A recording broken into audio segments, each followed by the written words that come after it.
there's the idea of the original sin here and the crucifixion.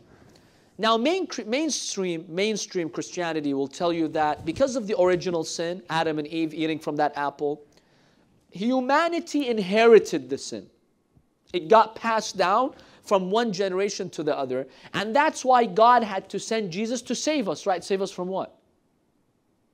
Mainly save us from what? The original sin.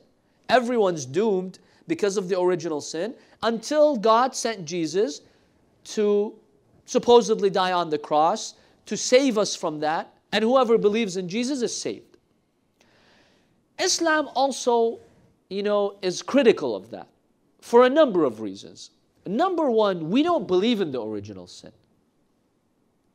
We believe that God advised Adam and Eve that if you'd like to stay in that temporary garden of paradise, the Garden of Eden, don't eat from the tree.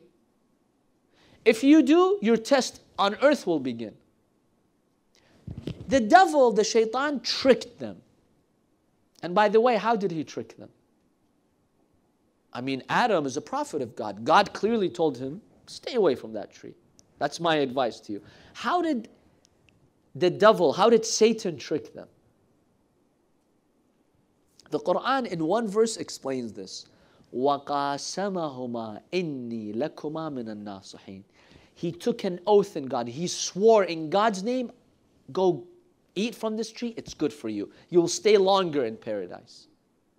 This was the first time that Adam had witnessed anyone taking a false oath in God. It did not cross Adam's mind that Satan, while taking an oath in God, could be lying. And it was the first time in the history of creations that a being swears in God's name falsely. Before that, it had never happened. Nobody had dared up till that point. Nobody had dared to take a false oath in God. No one had done that. The first who did was who? Satan. That's how they fell for him.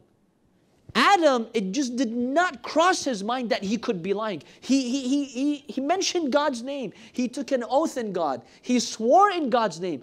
It's not possible for him to be lying. That's how he tricked him. وَقَاسَمَهُمَا مِنَ الْقَسَمِ وَقَاسَمَهُمَا إِنِّي لَكُمَا مِنَ النَّاصِحِينَ. That's what the Quran says. So first of all, we don't believe it was a sin. It was rather them not taking God's advice. God wanted them to stay in paradise longer.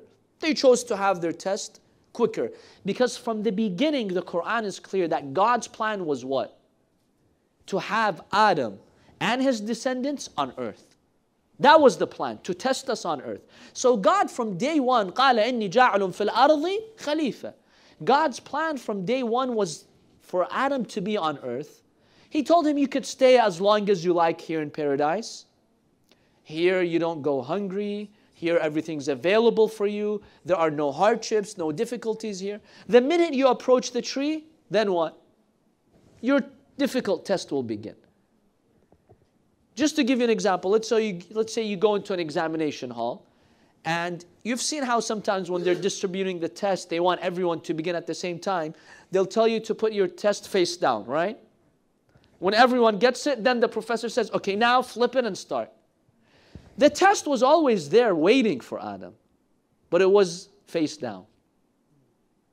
God told him, you can stay here as long as you like. But the minute you approach that tree and eat from that tree, you're going to flip the paper and start your test.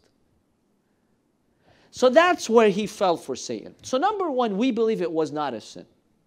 Number two, assuming it was a sin.